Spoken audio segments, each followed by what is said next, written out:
Hey everybody, Pro Shop Tips and Tricks Volume 2. In my first video I had some questions about how exactly we put the vent hole in the side of the Vise IT slug, and I'm going to put the camera down and I'll show you exactly what we did here. You want to drill the thumb hole first, so you'll put it in that special bowl and you'll drill the thumb hole first. Then you'll find the vent slit that's on the side of the slug. You'll go down close to the bottom, and what we did is we took a bevel knife and we just put the tip in the vent slit at the bottom and we just worked it back and forth until we got a hole that went through into the thumb hole. Hopefully you can see my finger wiggling around down in here. I'm trying to show you we actually did make it all the way through the hole, and this makes it so that there's not a vacuum that's sucking your thumb in, especially with these. Like I had said before, the material for this is a lot denser. It's easier to get it really smooth, and when you get it really smooth and you have a really good fit with your thumb, the potential to stick because of a vacuum rather than actual sticking, that risk is present. So that's how you do that. The things I'm going to talk about as far as this video are gluing in finger inserts and plugging balls to keep them from cracking.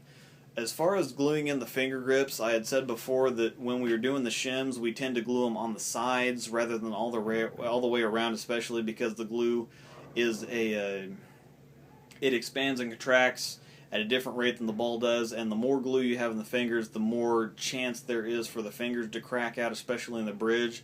Well, what we do is we put a dab of glue on the bridge side and we put a dab of glue on the opposite side, so that you're still able to put the finger shims in, and a dab of glue on either side is usually enough to hold them pretty tight. I've had one grip come out in the 7 years that I've been working in the pro shop and gluing my own grips in. So as far as gluing the grips in, what we do, some places you'll get a ball back and the grips won't be flush with the surface of the ball. This isn't necessarily that big of a deal, but it's a cosmetic thing. It's a professionalism thing. It's something that we want to offer to the bowlers just to show that we know what we're doing, basically. What we do to ensure this, because of the pitches that are present in the finger holes, we will go on ahead and we will put the grip in, and we'll line it up flush with the top of the bridge, and we'll put a dab of glue on either side. Then what we'll do, as soon as that glue dries, we'll put a dab of glue on the opposite side of the grip, and we will push it down flush with the opposite side. That way it's flush all the way around.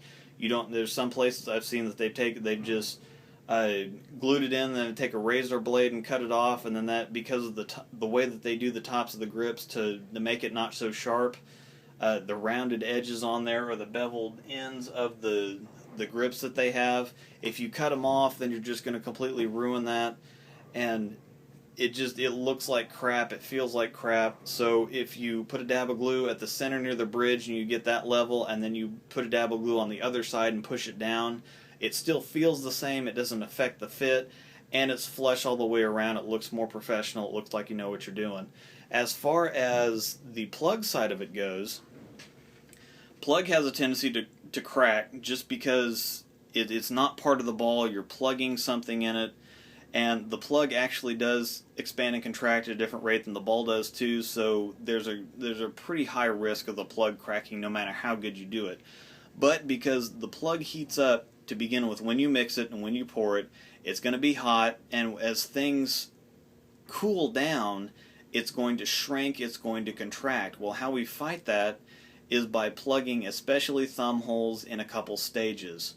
Instead of doing the entire plug all at the same time, we will plug the fingers at 2 stages. We'll fill it halfway up and we'll wait for that to harden, and then we'll plug it the rest of the way up.